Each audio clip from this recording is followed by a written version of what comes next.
And then there will be questions and answers for you. I think if you can have one or two questions prepared, so that before audience asks questions, so we can. Yeah. We already met. I wouldn't say where, but we met. Your voice is very loud and clear. Very loud and clear. Your voice is after you will speak. Start. After I speak, you should have one or two questions ready, Yeah, so that before the audience asks questions, yeah, you can ask the question. Make a comment. yeah. Because we have question time. Yes. The subject is this is the challenge before the Tibetan people. आपकी जो speech है उससे ज़्यादा तो आप दिन एक question बना लीजिए एक दो कमेंट कर लेंगे उसके बाद ओके हाँ सवाल कमेंट पूछ लेना एक दो कमेंट कर लूँगा. हाँ तो फिर एक दो क्वेश्चन पूछ लेना तो मेरे के बिफोर ऑडियंस का question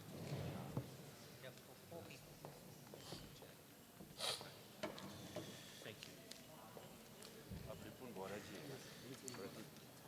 Honorable guests, we will resume, and I would like to inform you that this convention is on live broadcast, telecast, and it's going on Tibettv from its beginning to its end. Condition acknowledging that Okay? has seen So now times been a part of China as precondition. we will abort the first session. They made this precondition. It's challenges before the Tibetan people today.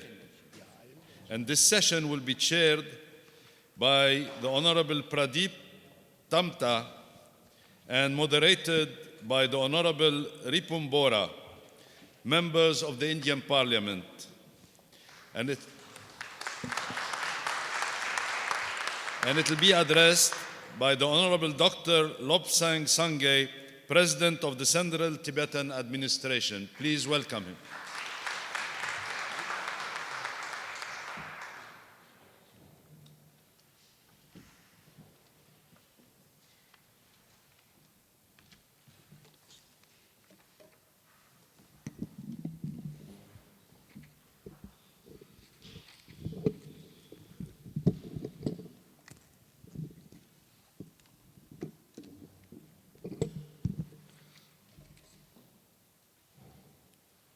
Honorable Ripun Bora ji and Honorable Pradeep Tamta ji, it's good to be here at the 7th WPCT. And as this morning, Professor Tofu Kawar said, he didn't know much about Tibet a few days ago. Now he got a crash course. And I can vouch for it because yesterday he told me he's the MC of today's event, and I asked him how much time I have, how long I should speak, whether there'll be questions or comment. He said he has no idea what he was going to do, but he's doing his moderation pretty well. And then I would also like to acknowledge Yanis. Is he here? He said, I'm sure you all noticed that this morning's event finished 20 minutes earlier than scheduled. And he said that's a Latvian rule. We all speak very less. And I asked why? Because either we speak very less or very long. We don't believe in middle way. So the host is speaking very less. Now the dilemma I have is I'm given 1 hour. This is against Latvian rule, Yanis, right? I have to speak very long. So I'll try to find a middle way and speak some and leave some time for Q&A. I think what we intend to get out of the 7th WPCT is that there be a strong support for and a resolution on middle way approach, and especially dialogue between the envoys of His Holiness Dalai Lama and the Tibetan people. So yesterday we got the translation in Latvian language, the book CTA published, which clearly says Tibet was never part of China, but middle way is a viable option. Hence, we want to make it very clear. Historically, as per international law, Tibet was an independent country. But if granted genuine autonomy, we will not seek independence. Hence, dialogue is very important between the envoys of His Holiness Dalai Lama and the Tibetan people. Second very important issue is the reincarnation. In the Communist Party of China, who doesn't believe in religion, or Mao Zedong said religion is poison, wants to interfere in religious matters and on reincarnation. And I think the reincarnation of His Holiness Dalai Lama and all the Tibetan Lamas are the business or sole authority of His Holiness Dalai Lama and Tibetan Lamas. The Chinese government should not interfere at all. And that is the crux of the religious freedom that we are advocating. And generally, this gathering in a larger context is also defending for democracy and defending for human rights, because democracy and human rights and universal values are under attack. So China is trying to create a new global order, redefine human rights. And that is at stake. So if you support Tibet, you are supporting democracy, you are supporting human rights, you are supporting justice and freedom. So it's not just simply an issue of 6 million Tibetans. Hence, we've been saying, if you want to understand China, you must understand the Tibetan cause. Unless you understand what's happening in Tibet, you will not understand China. So hence, Tibet is a test for the whole world. That are you for nonviolence? Are you for dialogue? Are you for democracy? If you are for all these things, then you have to be for and speak for Tibet and Tibetan people. So it's a great privilege to be here at 7th WPCT, and Honorable Speaker Pema Jungnela and Deputy Speaker Acharya. Under their leadership, you have around 14 or so members of parliament, of the Tibetan parliament. And also we have representatives of different offices of Tibet from around the world. And I can see many members of parliament have literally come from far and wide. I just met Honorable Member of Parliament from New Zealand. He changed 4 planes and traveled 40 hours to get here.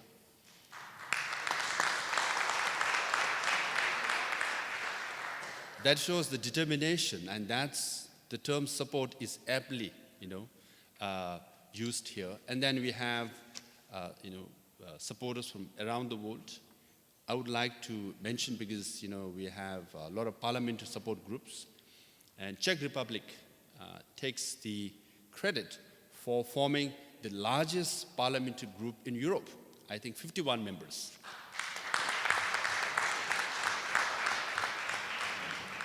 And Japan, we don't have a member of parliament here for various reasons, because the new emperor has just taken over, and they're going through a nationwide celebration for what they call Reiwa era.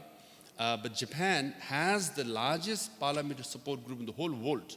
92 members are member of parliament, including 70% from the ruling party. So that shows that parliamentarians around the world are supportive of the Tibet cause, and I would like to acknowledge a representative from, the U.S. Government as well, the U.S. Congress, especially the Congressional Executive Commission. And as we heard Congressman Jim McGovern speech through video, and he has been instrumental in passing the Reciprocal Access to Tibet Act. So that also shows the support from the U.S.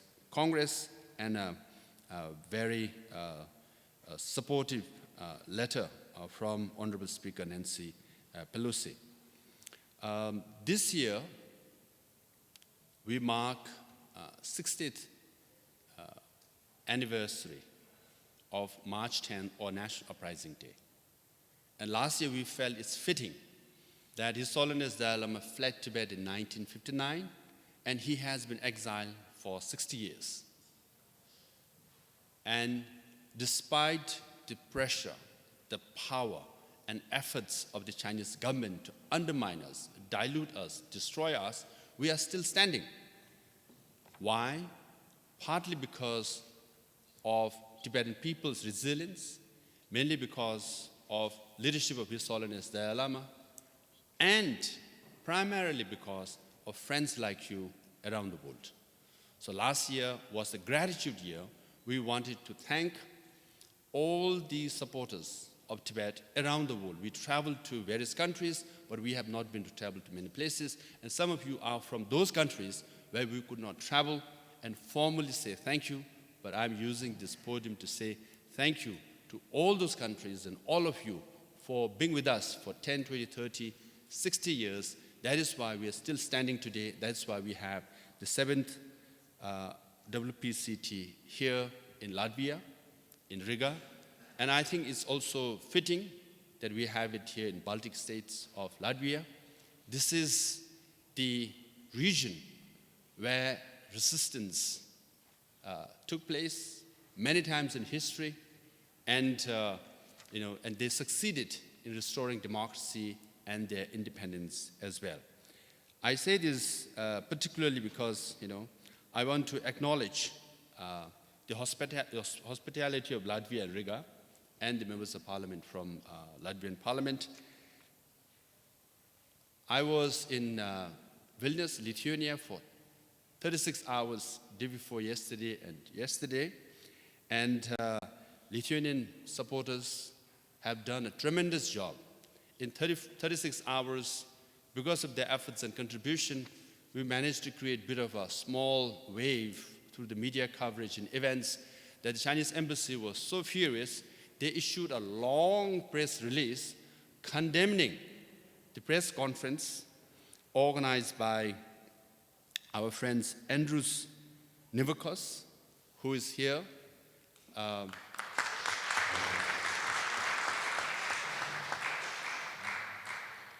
Coming to Latvia and Lithuania, you think Baltic states is one, they're so friendly with each other, but it seems not, actually. In Latvia, my name is Lopsangs Sangas, but in Lithuania, my name is Lopsanga Sangas Jus, There's a lot of jokes and differences, even in two neighboring countries. And the press conference, press release now of the Chinese embassy explicitly said, the members of parliament who were there, and some very prominent ones, Vidunas and Landsbergis, the first president of the Lithuanian parliament, is considered one of the founding fathers and head of the nation. He was there at the press conference as well. And the Chinese embassies, the press release said, their words are prejudiced, hostile, and totally unacceptable. And then they mentioned my name, Lobsang Sengye, head of the Dalai separatist forces. That's what they said. Normally they say separatist clique. They didn't even mention, we say His Holiness Dalai Lama. They don't want to say Dalai Lama. They said Dalai separatist forces, and who wants to split China. Now I started my speech by saying, we want dialogue. We want genuine autonomy as per middle way approach. But the Chinese embassy, the government's allegation against us is that we are splitters. And Dalai Lama is a splitters, Tibetans are splitters, and all your voices and all your views today that you will share, today and tomorrow, are hostile, prejudiced against Chinese government. And His Holiness always says, we are not anti-China or anti-Chinese people, but you all are, and we are pro-justice. And then one allegation said, Lobsang Sengye, who has never been to Tibet, but the press release forgot to add that Chinese government never allowed me to go to Tibet. I want to visit Tibet tomorrow if they allow me. They say he has never been to Tibet, but never says they never allowed me. And it says Lobsang's statement is full of lies. Now, we are middle way. What we want to do is seek truth and speak honestly, but we are labeled as all lies. Now there are political repression going on in Tibet, economic marginalization is going on, environmental destruction is going on, cultural assimilation is going on. All these are facts. And our book says that, an expert says that, but Chinese embassy says it's full of lies. And the Chinese embassy claims Tibet is prosperous. And Tibetans are healthy, happy. But they don't mention that Freedom House comes out with the report every year. For 3 years in a row, Tibet is listed as the least free region after Syria. We know about Syria, but how many people know that Tibet is the second least free region? Why? Journalists are not allowed to go to Tibet. Reporters Without Borders had a statement based on quote from a journalist in Beijing. They say that for them, for journalists in Beijing, it's easier to go to North Korea than to Tibet. Now we all know how restrictive North Korea is, but it's more difficult to go to Tibet. That's why reciprocal access to Tibet Act is very important. Now Chinese government allows all these journalists, reporters and academics to go to Tibet and diplomats to visit Tibet. Then you can clearly see the truth that's happening in Tibet. Now, this kind of press statement by Chinese embassy in Lithuania is not new. I was in South Africa. They issued another press release. There's a head of the splittist group. And they sent 100 plus Chinese and labor migrants who were hired and paid to storm the university, storm the auditorium, storm the stage where I was going to speak. Also in University of Toronto, there are like 50 Chinese students with Tibet Chinese national flag protesting outside where I was going to speak. Same thing when I visited Madrid in Spain. The city mayor of Madrid invited Tibetan delegation. The Chinese delegation pulled out. Next, the city mayor was under so much pressure because they said the president's of China's visit to Spain could be canceled if they go ahead with the project. So this kind of pressure is happening. And in October, I was in Prague, in Czech Republic. The mayor of Prague invited Sikyong as per the protocol that they extended to Xi Jinping a few years ago. Now, Chinese government has taken action. They have canceled all cultural exchanges between Prague and China. And the Prague cultural troupe are not allowed to go to China. But thankfully, the mayor is strong enough to say, okay, then we'll send them to Taiwan.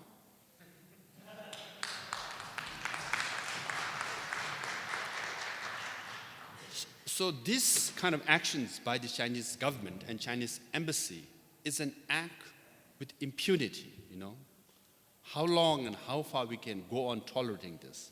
Or we can say these acts are based on insecurity. The fact that they are trying to erase us, they are trying to isolate us, but we keep coming back and we keep speaking, and they just feel insecure, and they act and speak the way they do. So these are the things we should be aware of. And we must unite in a multilateral approach to deal with China in defense of democracy and human rights. Now, I want to touch on one topic that has been in the international news for some time, because we know the Belt and Road Initiative major conference was held in Beijing recently. Some 30 head of states participated, and it's a big issue here in Baltic states and whole of Europe and the whole world.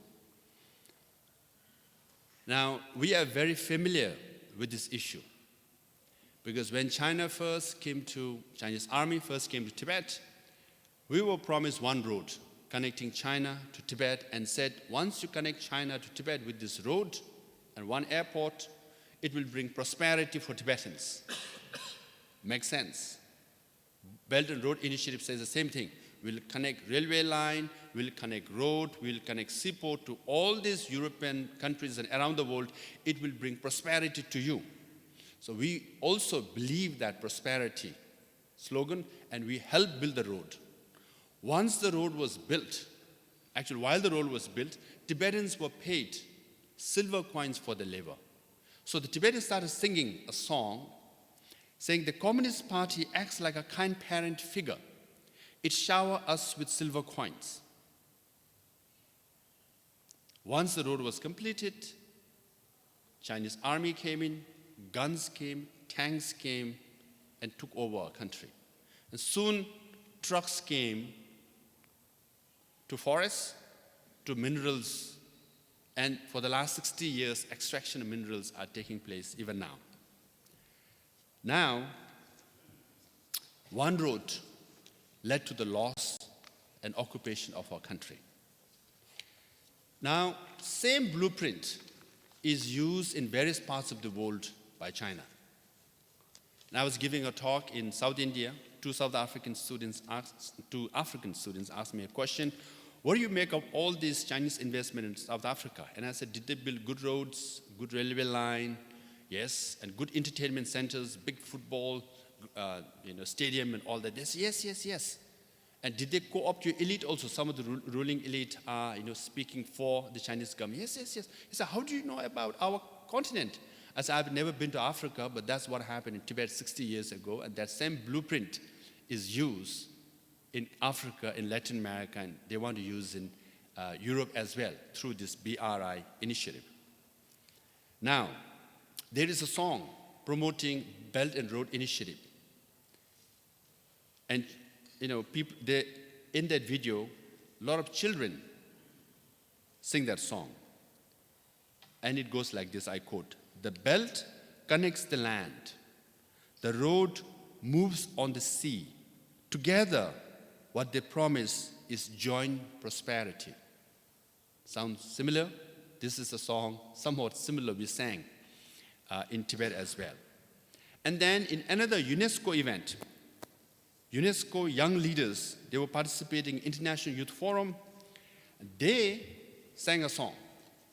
It's a UN event, and the song goes like this: "I would like to build the world a road and furnish it with love. I would like to see the world for once, all standing hand in hand, and hear the echo through the belt of peace throughout the land. Community of shared future for mankind's coming true. It is the belt and road, what the world wants today." So this is the song they sang. But the song is a rip-off of the 1970s classic Coca-Cola advertisement. "I would like to buy the world a Coke." They replaced the Coke with road. So even the song promoting Belt and Road Initiative is a rip-off. So now, all over the world, you see this repeating. Now, another thing that the Communist Party of China did in Tibet was elite grab, co-optation of elite. Some of the aristocrats, including a lama, was bought for the service. Now we have Michael here from Australia. Yeah, I was visiting Australia, I think 7-8 years ago, and the media talk was whether the Foreign Minister of Australia, Bob Carr, will meet with me or not. Obviously, he would not meet with me. And Michael and us, we took the elevator from the garage towards the Parliament. When the elevator door opened, who walked in? Foreign Minister of Australia, Bob Carr. So it was a karmic meeting. So Michael was kind enough to introduce, "Hey Bob, this is Lobsang, the person you're avoiding to meet, and this is the Foreign Minister of Australia." He didn't say it that way, but he introduced us. We didn't shake hands. So it was a karmic meeting. Next time when I went, I found that Bob Carr has become a consultant for the Chinese government. Trade Minister of Australia is providing service to the Chinese government. So one thing that has happened is I get to travel to various capitals around the world for the last 8 years. By default, I have become a China expert as to what's happening in each of the countries, So I went to Norway, Oslo, a few times, and the talk was Norway was frozen, so to speak, because they gave a Nobel Peace Prize to Liu Xiaobo. Then Foreign Minister of Norway wanted to initiate dialogue with the Chinese government and normalize relationship and signed an agreement. So he was instrumental in doing this. And finally, they signed the agreement, and the price they paid was, when His Holiness Dalai Lama comes to Norway, he will not be received by the king or the prime minister or the speaker, things like that. They will not talk about Tiananmen, they will not talk about democracy and human rights. These are the prices they paid, Norway. And where is the foreign minister of Norway now? He is the president of World Economic Forum, supported by the Chinese government. He is in charge of Davos. So not surprisingly, President Xi Jinping made a rare visit to Davos, and he was welcomed like the leader of the whole world, because there he was, foreign minister of Norway, former foreign minister. I mean, so you can clearly see it's not just Australia, it's not just Tibet, it's not just Africa, it's not Latin America. Right here in Europe, ministers after ministers, former prime ministers providing service to the Chinese government. So these are the things that we should be very, very careful about. In fact, I know a country right here in Europe, in president's office, he had a Chinese businessman as an advisor with a room next to the president's office. And there was a major scandal, he had to be fired. But these are the things that's happening. So what you see, the elite graph, is the biggest threat to democracy, to human rights, to the global order that we know it. So that we should be very, very careful about. Now, I did not expand much that one road China built in Tibet has become 100 roads, most of them leading to our minerals, gold, borax, lithium, uranium. One airport has become 30 airports and 6 military airfields. One railway line is becoming 2, 3 railway lines. Interestingly, the railway lines are connecting to our gold mines, copper mines, and uranium mines. And you might know why Chinese phones are so cheap, because their battery is made out of lithium. And 70% of the lithium, according to some environmentalists, is coming from Tibet. So they don't pay us anything. They got dirt cheap lithium, and they make lithium battery, put it in Chinese phones, and sell it around the world. Similarly, the rare earth, I think at one time, 90% of rare earth in the whole world was coming from Inner Mongolia. Another essential component. For a foreign company to buy rare earth in China, you have to pay 10 times the price. Hence, foreign-made phones are expensive, and Chinese-made phones are cheap because they use rare earth of Inner Mongolia. So that's why I say, because Chinese phones have Tibetan lithium-made batteries, so when your phone batteries die, you should know Tibet is dying with you. When you charge it, you should think of charging or supporting Tibetan cause as well. So these, and for many other reasons, what we say, for us, one road experience was not good. We lost our country, we lost our freedom. So Belt and Road Initiative is a big thing in Europe, especially in Baltic states as well. And I hope media and others pay attention and understand what's going on in Tibet to learn lessons. So you will be more mature, you will be more careful, and you'll be more aware in dealing with China. So we are not saying don't engage with China. You must engage with China. You must make business with China. You must make profit dealing with China. But stand up for your morals and principles as well. That is at stake. If you just, provide your service for money, then we all become commodity. And that's not who we are. We are human beings with feelings and emotions. Having said all these things, there is a bit of a backlash or buyer's remorse. Even in Australia, the ruling party has passed a bill restricting foreign influence in Australian politics, restricting campaign finance in Australian election. And you can clearly see this happening. This debate is happening right here in Czech Republic, in Slovakia, even in Germany. Many think tanks are coming out with reports saying China is a threat or a challenge to ideology, to universal norms, to our democracy, human rights. The European Union have come out with the official report on this. And many of the American think tanks have come up with a report. So we all must prepare ourselves, equip ourselves with all this research and know what is going on around the world and how to deal with China.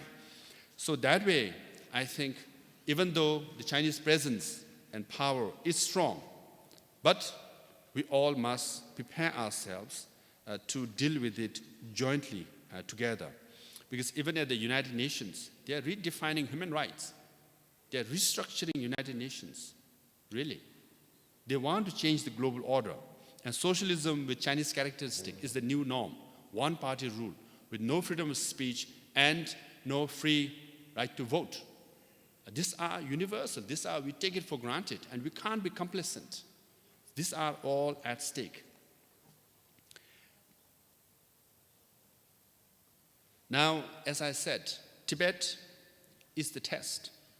If you are for democracy, if you are for freedom, if you are for justice, if you are for human rights, if you are for environmental rights, climate change, nonviolence, and dialogue, then you ought to be a supporter of Tibet and stand up for Tibet.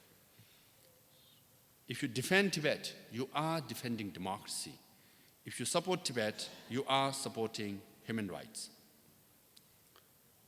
Now, in the last 60 years, despite all these challenges and push from the Chinese government, we are still standing. Today is the 7th WPCT meeting. Hopefully, we will have the 8th in Lhasa, in Tibet.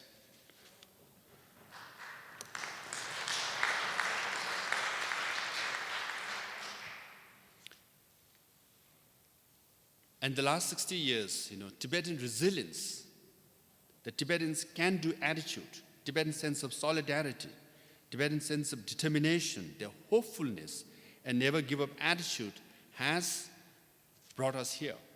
And under the leadership of His Holiness Dalai Lama, we are still standing and we are still relevant in the whole world. In 1950s and 60s, first thing the Chinese army did was destroyed 98% of Tibetan monasteries and nunneries. 99% of Tibetan monks and nuns were disrobed. Physically, and as monks and nuns, they could not practice Buddhism. It was destroyed. That means we had only 2% chance of survival and revival. And this is Tibetan sense of resilience and determination. We took that 2% chance and we rebuilt monasteries in exile. We rebuilt nunneries and Buddhist centers around the world, including in Latvia, so we have a nun participating, and all over the world. And now we have rebuilt monasteries and nunneries and revived Buddhist civilization in the whole of Himalayan belt of South Asia, including Nepal, Bhutan, Sikkim, Ladakh, Arunachal. And most importantly, we have revived Buddhism back in Tibet. Of course, the policy of the Chinese government is to restrict, dilute, and destroy monasteries. They are doing it even now. But at private and in the social space, we have revived Buddhism back in Tibet. And in the last 60 years, what has changed? China has become the largest Buddhist country in the world with 300 to 400 Chinese practicing Buddhism. So on spiritual front, they tried to destroy us. We had only 2% chance of success. We took that chance and we have done it. So spiritually, we have already prevailed or won against the Communist Party of China. Now on political front, we have to take one more step and defend universal norms, democracy and human rights. And together we can do it. So this is the challenge. Now I'm often asked this question that, why Tibetans are doing this? Do you have any chance that you will succeed? Then it always reminds me of meeting, Lech Walesa, the former president of Poland, and I met him and asked, then how did you keep yourself so positive and how did you succeed? He said, the former foreign minister and chancellor of West Germany was visiting him. Then foreign minister of West Germany asked him, what do you think of all the students and the youth surrounding the Berlin Wall? Lay Walasa told him, the Berlin Wall is coming down, be prepared. Then Foreign Minister of West Germany said, well, I would like to see this problem, but it's not going to happen in my lifetime. Few months later, Berlin Wall came down. Sometimes you never know what's going to happen in your own backyard. Nelson Mandela got released and restored democracy in South Africa. If you read the coverage in 1980s, obituaries were written about Nelson Mandela, but he did it. We all know about Aung San Suu Kyi, Northern Ireland, when two people of same faith, with same God, fighting against each other, it's impossible that one could find a solution. But they did it with Good Friday Agreement. And even in Václav Havel, when he wrote Charter 77, many people thought, well, that's a crazy document by an eccentric poet. And many people hoped for, but did not believe that it would happen. It just took, a little more than a decade or two, and it happened. And in Lithuania, I was told, the Member of Parliament is not here, in 1988, he met a Lithuanian dissident and asked him, what do you think will happen to Lithuania? And the dissident, who was very much for democracy and for independence of Lithuania, he said, in the best case scenario, in 2010, Lithuania could be a satellite state of Soviet Union. That was the best case scenario, even though he was a believer in democracy and independence of Lithuania. A few years later, Lithuania became independent and democratic. So all these stories are inspiration for us. So we come to Latvia, to Riga, to have the 7th WPCT, because first of all, 7 is a lucky number. And Latvia and Baltic states fought for their democracy against all odds. 3 small countries with 2.5, 2 million and 1.5 million population against Soviet Union. Odds were against them, but they believed that one day our day will come. So hence we are sending a loud and clear message from Riga, Latvia, to Beijing, to Lhasa. One day our day will come true. And one day His Holiness Dalai Lama will return to Tibet. One day soon, freedom will be restored for Tibetan people. Because why? Latvian did it. Lithuanian did it. Estonian did it. Their population is smaller than us. The size of the country is much, much smaller than us.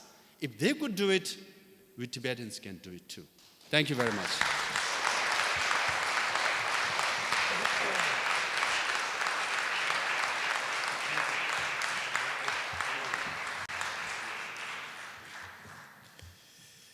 Thank you, Dr. Sangay. It looks like China, by its attitude, elevated Dr. Sangay to become a superpower because they are leading at the same level rather than not equal. It was a fight of David against Goliath, and I hope you will win. And now the session is open for question and answer. So please. Yes. Please, it's easy.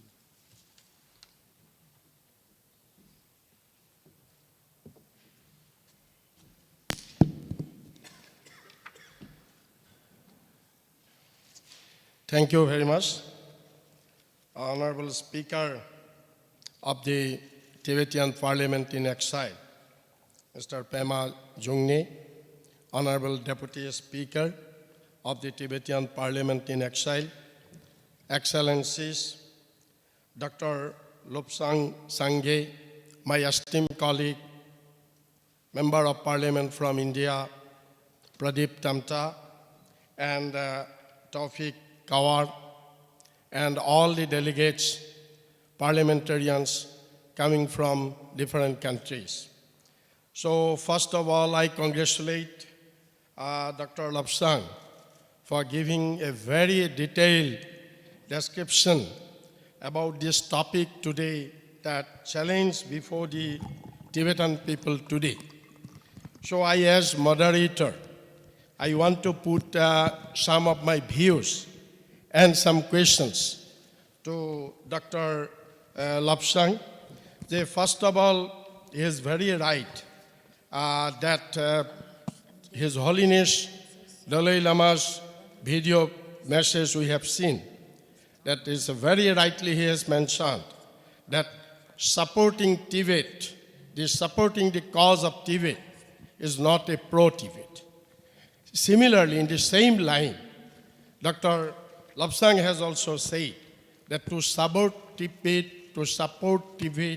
is this, to support the human rights, to support the environment, to support the non-violence, to support the democracy, and to support the history, culture, and identity of the people of Tibet. Now, I want to ask him how he is that we are to counter, because in the 5-point middle way, it is very clearly, it is mentioned that this Tibetan is not going to demand a separate country at present. This is a starboard proposal. It is clearly said that the PRC, People's Republic China, to retain the responsibility of foreign policy and foreign relations and defense, and the rest, Tibetan will govern themselves under their own democratic government. This is a very clear declaration it was made. And after that, what happened? After that, the memorandum which was submitted, in the memorandum also, it makes clear that Tibetan side firmly committed for not to seek separation or independence. But in spite of that, this we know that 9 rounds of talks, 9 rounds of dialogue have already completed. And even then, the China government has said that they have made a precondition. They have made a precondition for further fruitful discussion. What is that? That a statement, His Holiness Dalai Lama to make a public statement acknowledging that Tibet has since ancient times been a part of China. This is a precondition to be made. So now, this is the challenge before the Tibetan people today. I think this is the most dangerous challenge, and we are to counter it. So this World Parliamentarian, this convention, we should find out ways and means. We should find out concrete proposals. We should find out concrete message, roadmap, action plan, how to counter this challenge. And I want to hear from Mr. Lobsang about his comment on this. This is my first point. And second point is how to counter this slogan. This is a very popular slogan. This China has made, that the slogan for development of Tibet. For development of Tibet, so he has already given so many descriptions that from one railway line to from one airport to how many military bases have been gone, all this, so development of this slogan. How to counter? How we are to counter this development of slogan? Because on the name of development, we the Tibetan people, we cannot compromise our existence, our history, our culture. We, in the name of development, we cannot lose our freedom, we cannot lose our country. So this perception, this is to be, we are to very aggressively counter this PRC. This is also one of the 2 points. I will, later on, I will again interfere, but I want to hear from Mr. Lobsang. And my third point is that so far, this 153 the young boys and girls, they have committed self-immolation for this cause. This is a very serious matter. This is a very serious matter. So we should take up this issue at the global level so that no further self-immolation is done by our future. They are the future of Tibet. They are the future of our country, of our world. So this self-immolation, this is a violation of human rights. This is to be stopped for all. So I want to hear from him. And fourth point, that he said that destroying of monastery by Chinese government in Tibet. And to counter it, he said that this Tibetan parliament in exile have rebuilt monastery in exile. That is all right. But can we not make a strong opinion in the world, among the Buddhist country, and in the world, in the global, that no further demolition of monastery to be tolerated? So these are the 4 points I want to hear from Mr. Lapsang, and my personal view is I expressed here. Thank you very much.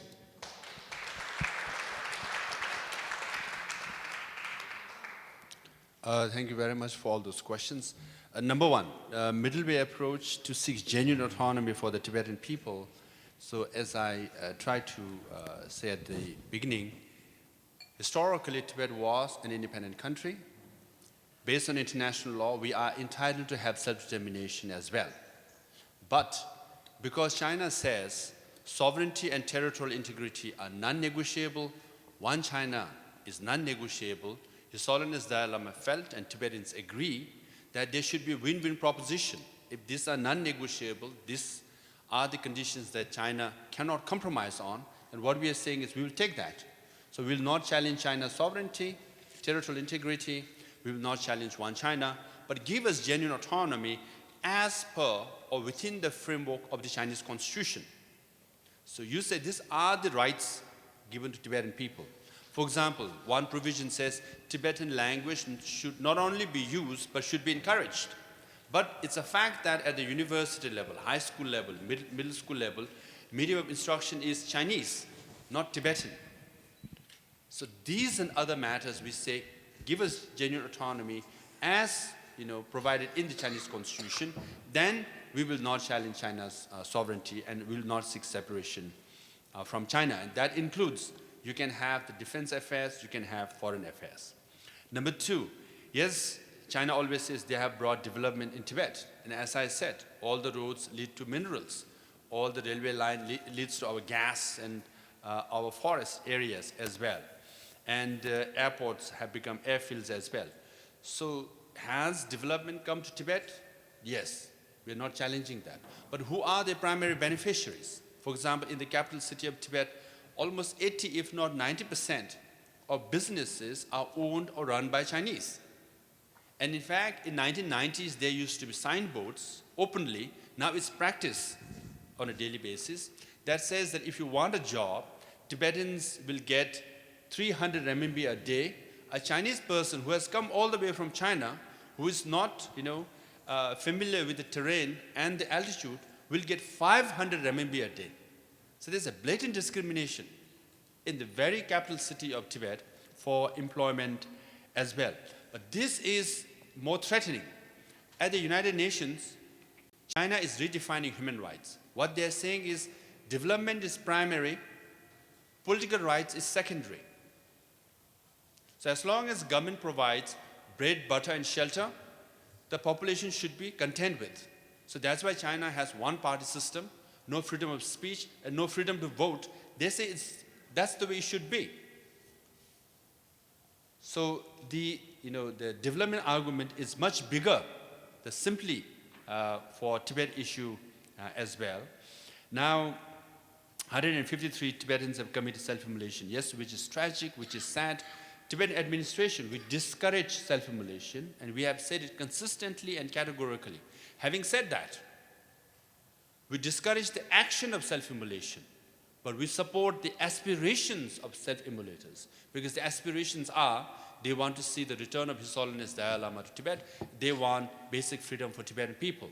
Now, you use the word violence when it comes to self-immolation. I think there is a difference. Self-immolation, is it a violent death? Yes, when you pour gas or petrol over your body and burn yourself, it's a violent death. But it's not violence, because violence means you must harm somebody, or you must hurt somebody, or you must destroy somebody. But as far as Tibetans are concerned, 153 Tibetans have not harmed even a single Chinese person or a property. So is it a violent death? Yes. But is it violence? No. Now, why self-immolation is happening, we all must know. In Tibet now, you cannot have a protest of even 10 people together or 3 people together, because Chinese grid system, the surveillance, the spy network is so intrusive, you get arrested before you take any action. And self-immolators are saying to themselves, if I do it alone, without telling even my family members, then I might succeed. So cause of self-immolation is the repressive policies of the Chinese government. If they allow freedom of speech, if they allow open protest, the Tibetans will not commit self-immolation. So self-immolation is the symbol of protest, is because of the action of the Chinese government. Now, in Lithuania, there was one person who committed self-immolation. In Czech Republic, one person committed self-immolation. Both are heralded as heroes for the fight for the independence and freedom. So there are differences, how you look at it. But as far as Tibetans are concerned, we discourage self-immolation, but self-immolation continues to take place mainly because of the repressive policies of the Chinese government. Now, demolition of monasteries is true. Larungar Monastery, which used to have up to 20,000 monks and nuns, is being demolished, reduced to half. And many nuns and monks committed suicide also, And they were told to go and never return back. Now, for a monk or a nun, you take a vow. You renounce this world, and everything you have is the monastery or the nunnery. When that house is destroyed, and once you're chased away from that place, it's a violation in the most severe sense. Monk or nuns lost everything. In fact, there is a YouTube video where few nuns were made to go on stage and dance to Chinese modern songs to utterly humiliate them. So these are the things that are unacceptable, and we do try to raise the destruction of Larungar or Yashingar, and these are very concerning. So hence, at the same time, just by bringing bread and shelter to Tibetans, you cannot ask for political rights. This is the crux of the debate at the UN, and this is the new world order or philosophy of the Chinese government and Chinese leaders, and that's what they want to impose to the world. And many of the authoritarian governments, leaders, are subscribing to it. So at the UN, many countries are supporting a Chinese resolution on development over democracy.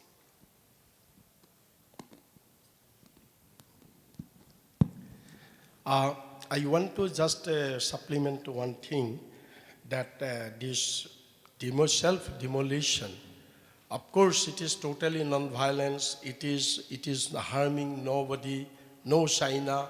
Only the boy, the man who self-immolates, only he is concerned. But even then, human life is very precious. There is nothing in the world precious except the life of human life. So that's why my point is, can we not make a strong perception among the Tibetans, all these Tibetans, in this, that no, since we believe in non-violence, the path, the middle path, the path shown by His Holiness Dalai Lama. So why should we go for self-demolition? So this is my, yes. Just why I want to inform this August House one thing. You have mentioned about the pressure from China in different countries. So here also, the day before we came to this Latvia, myself and my friend Pradeep Tamta's house, these 2 young diplomats from Chinese embassy, Delhi. They went to our house and they persuaded us anything like that not to attend this convention.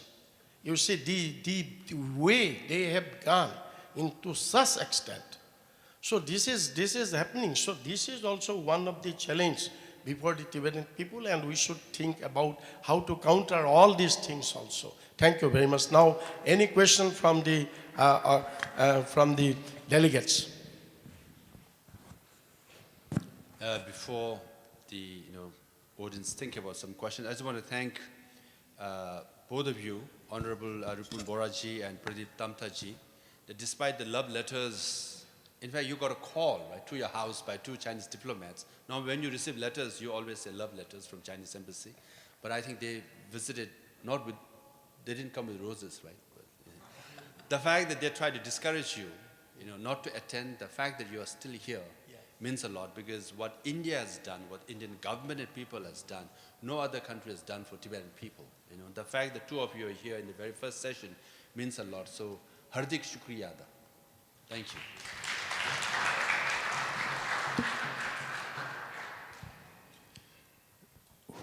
Would be other questions, please? Please raise your hand so we can give you the microphone.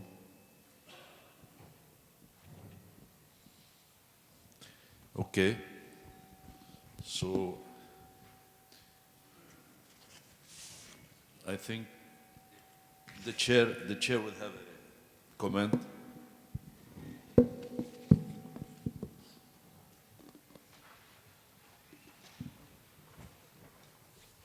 I'm not very comfortable in English, but thanks all the delegates who are attending this 7th convention for the support of the Tibetan people. I very congratulate Mr. Lovjang for a very good speech.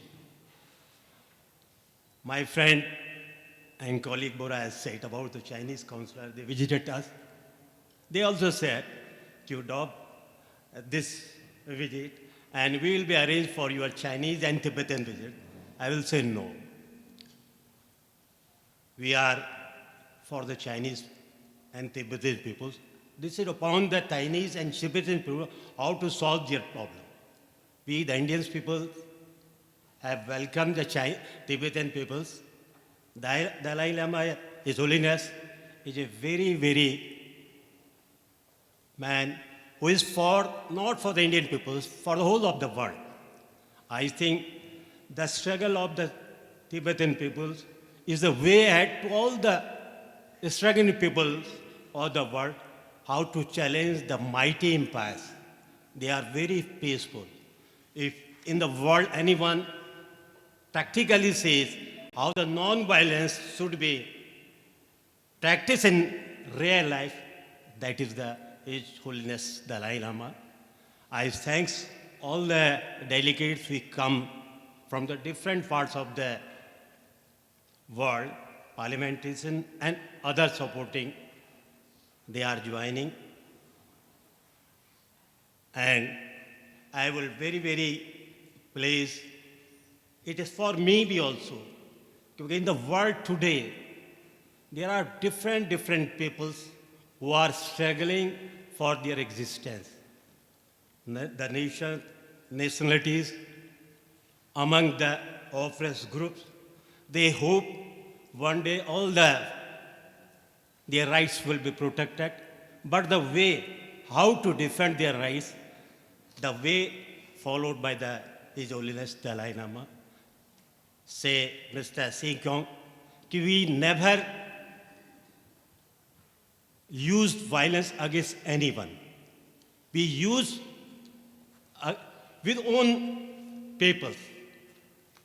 We give the message to the world, we are suffering because our language, our culture in a very dangerous position, or India has a very, very cultural language.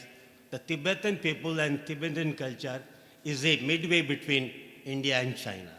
I belong to the Uttarakhand region, where we are very close to the Tibetan people.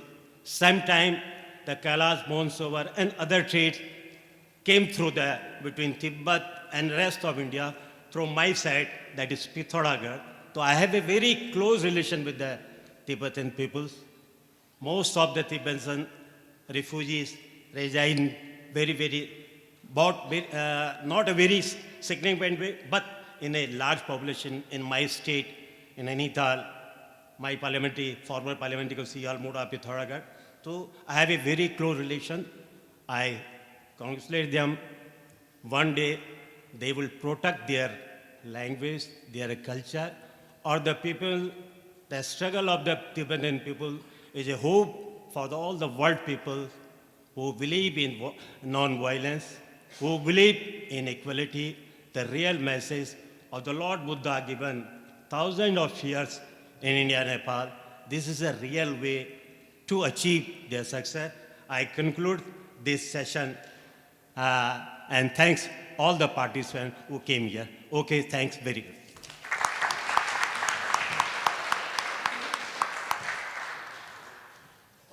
Thank you for listening, and now the session is concluded, and we will reconvene at 14 hours, 2 o'clock, 2 p.m.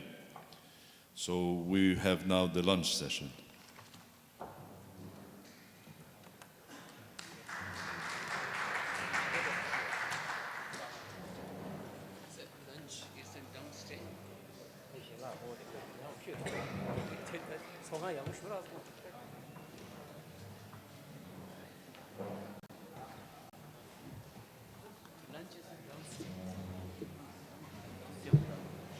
Lounge is in downstairs, okay?